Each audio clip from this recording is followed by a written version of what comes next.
Hey fam, happy Tuesday. Alright, if your goal is to tone up, you want to get strong, you want to build muscle, you want to look tight and toned, this video is for you. So first of all, what the heck is toning up? Toning up is simply two processes happening kind of at the same time. Really, it works better if you do one than the other, but they are just two completely different processes. Toning up is simply you're building muscle, so it pushes up tight against the skin, and you're dropping body fat. That's it. That is all toning up is. It's just a collaborative term to say that you want to build muscle and you want to drop body fat, and there is no if, buts, or maybes. That is what toning up is. It's nothing magic, it's nothing special. It's literally just a shorter way of saying build muscle, drop body fat.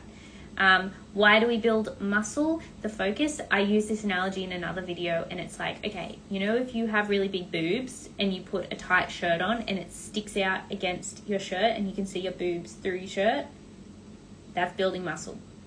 If you have really big boobs and then you put like lots of layers of jumpers on and then they're kind of, you can't see it as easily, that's like building muscle but having body fat hiding it. So when we drop the layers back, we take all the jumpers off, we drop body fat, and we build muscle, or we get boobs, and suddenly they look, you can see them easier. That's what toning up is. That's why you build muscle. So it pushes up against the skin or the clothes, and then you drop the body fat, you take the clothes off, and then that's how you see it. So that is all that toning up is. It's literally just building muscle and dropping body fat. But how do we do that? All right, I'm going to focus on building muscle to get started with. The first thing, if your goal is to tone up and you're just walking, you're just doing Pilates, you're just doing circuit classes, depending on the class, you're just doing HIIT, not good enough. Not going to happen. Not going to tone up. I'm telling you. You're not going to build muscle. That's just it. They don't put enough stimulus through your body, through your muscles, in order to stimulate proper muscle growth and actually build the body that you love. It might feel amazing, you might feel the burn, but it's not building muscle. Walking, definitely not building muscle. Definitely not good enough. Even if you want to protect your bone density, walking, unless you're wearing a weight vest, is not good enough. So everyone should be doing some form of weight training if you want to be strong, be functional, look after your bone density, and also tone up. So, step one, go lift some weights. You're not going to get bulky. If you think that you're going to get bulky lifting weights, go have a look at my videos, and if you tell me I look bulky, then I'll say thank you, because I'm trying to get jacked, and I can't. I try my hardest, it's not happening, and I lift really bloody heavy weights. So lifting heavy weights will not make you bulky, if I cannot be living proof of that. So lift weights consistently, at least 3 times a week. Have a training program that doesn't suck, because if you're going in there and doing an arm day, and then you're doing like a glute day, and then you're like, oh, then I usually do an ab day, you're also not going to tone up effectively. You might in 10 years, but you're wasting your time. You want to be hitting each muscle group at least twice per week, not doubling the volume up, but just structuring your training program so then you can hit each muscle group twice per week, because of the way that muscle protein synthesis flows and the time period that it needs. Twice per week is good. Once per week is not as fabulous. You're not going to get as good results. So we want to keep that momentum going. So we need to be lifting weights. We also don't want to just go into the gym and do 3x10 every single exercise, every single time, same weights, same day, over and over and over again. You will also plateau very quickly. We need to make sure we're incorporating progressive overload. So, if you're doing a shoulder press and you're doing 12 repetitions at 10 kilos and you're smashing it, well, that means the next time you come into the gym, you better be going up to 13 kilo dumbbell, a 14 kilo, I've never seen a 13 kilo dumbbell, a 14 kilo dumbbell, a 15 kilo dumbbell, and maybe you can only do 6 reps. That's all right. You'll do 6 reps, then you'll do 7, then you'll do 8, and you'll get stronger, and then you'll hit 12 reps again, and then you got to go heavier. And you got to keep doing that so your body continues to adapt and progress and grow. I want you to think of it the same as when you're at school and you go to class and you graduate from year 3, and then you graduate from year 4, year 5, it moves on, and school gets harder and harder and harder every single year, so you continue to learn. Well, building muscle is exactly the same. You need to continue to adapt and push your body in order for it to continue to grow. So we cannot just keep doing 3 sets of 10. It ain't gonna cut it. So we've got to keep progressing. And we need to make sure our exercise variety is good for your function, your strength, injury prevention, but also hitting all the muscle groups in all their ranges in a way so you actually grow the muscles you want and create that beautiful body shape. When I did CrossFit, I was really I don't naturally have I do actually have a naturally small waist, but I wasn't training for it. So when I did CrossFit, I looked kind of all just up and downy, I didn't have any shape. Started training properly with bodybuilding, and now I'm curvy because I've built the muscle up. So when you have the right structure to your training program, you can also create the shape that you really want and feel amazing in as well. Not just functional, but also looks amazing too. And that's what we want, right? We want both. So that's the building muscle side of things. I'm going to stop doing, you can still do Pilates, but you're going to stop doing just Pilates. You're going to stop just doing F45. You're going to stop just walking. You can do a little bit of that and mostly the weights training. And in that way, you can still have fun, do the stuff you enjoy, but also still get results. And yes, every human being in the world that can do it should be lifting weights to get stronger, because our lives aren't like that anymore. Back in the caveman day, they probably were doing stuff all day long to keep them strong and fit and healthy.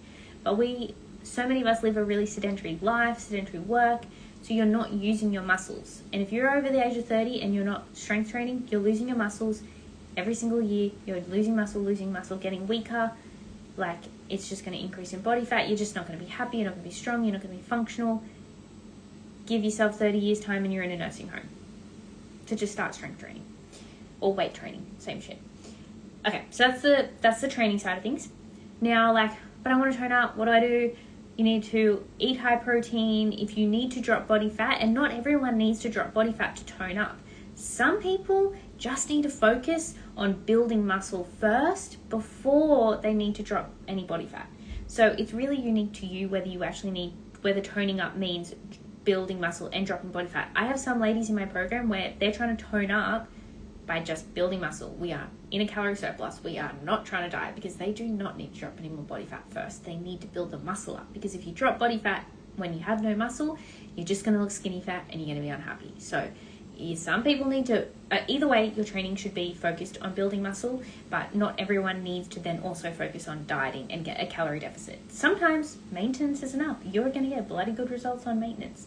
Sometimes you need to be in a surplus, and sometimes you need to be in a calorie deficit. That is unique to you, and that is why you should hire a professional, aka a professional coach who can work one-on-one with you to develop the game plan that is right for you to get your results and to feel good and amazing while you're doing it.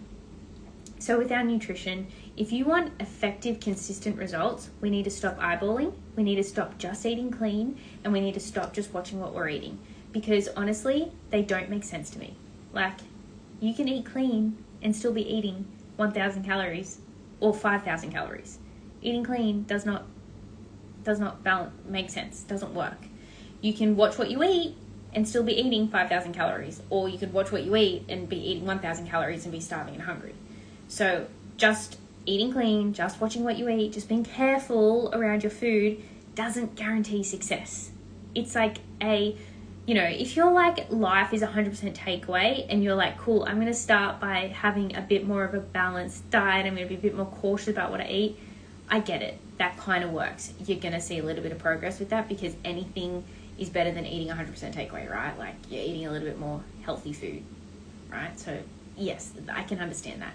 But if we're focusing now on the girls that want to tone up.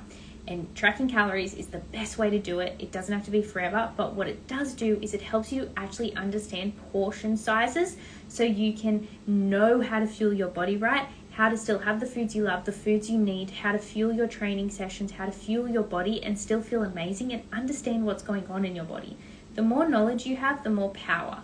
And learning how to track your food and your macros and understanding all of that is power. It's exactly what I do in my coaching program. I literally teach all my clients how to have that flexible dieting approach. I teach them about their nutrition. I want them to have full autonomy over what they're having, and I'm just there to guide them along the way. And that's empowering, and it's something that then you therefore can hold on to for the rest of your life and continue to have results. It's not here's a meal plan, see you later, good luck.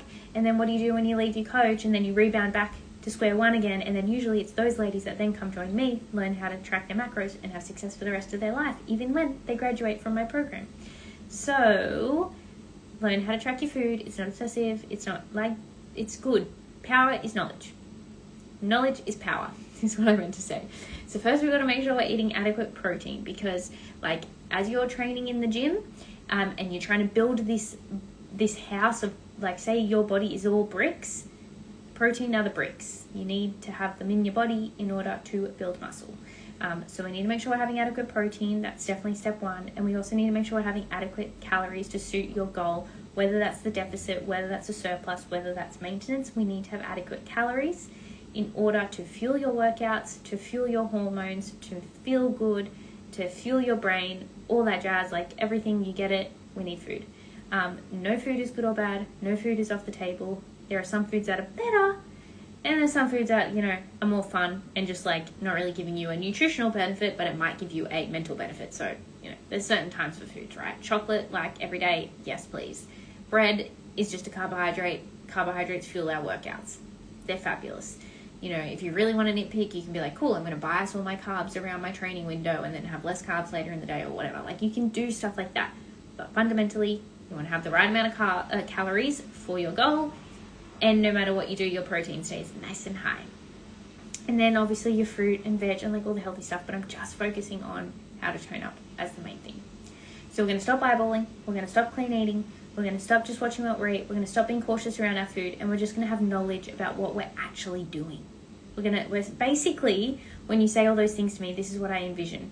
Cool, I'm going to go drive to like Sydney right now, which is like a 2.5 hour drive, right? I'm going to go drive to Sydney. I don't know how to drive to Sydney without Google Maps, but you know what I'm going to do instead? I'm going to drive like this, all the way to Sydney. That is how I feel when people tell me they're just eating clean in order to tone up. I'm like, no.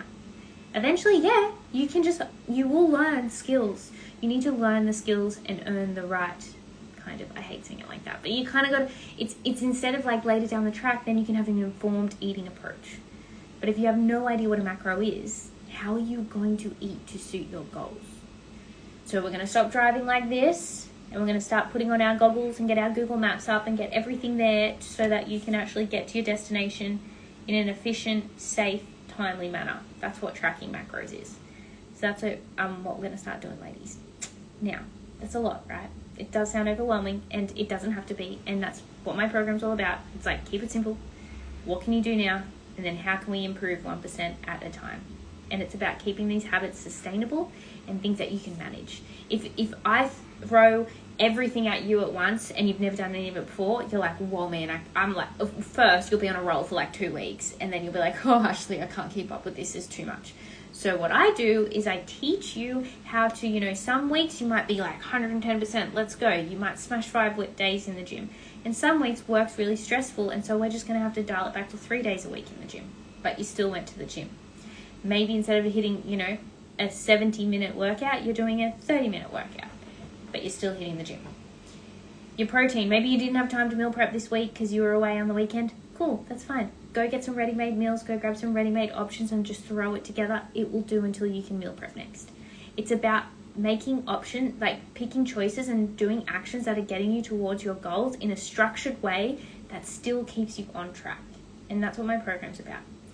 So if you're watching the replay of this and you would like to learn more and you want to see what it's like working with me one-on-one, then make sure you come back to my Instagram and message me Live Strong, and I will give you all the coaching details and just see how I can help, and we can come up with a custom game plan for you and come and join the rest of all the ladies in the Project Live Strong family, because we're a family, we work together, it's a community, as well as working one-on-one with me, of course. So yeah, thanks for watching everyone, and I'll catch you in the next one.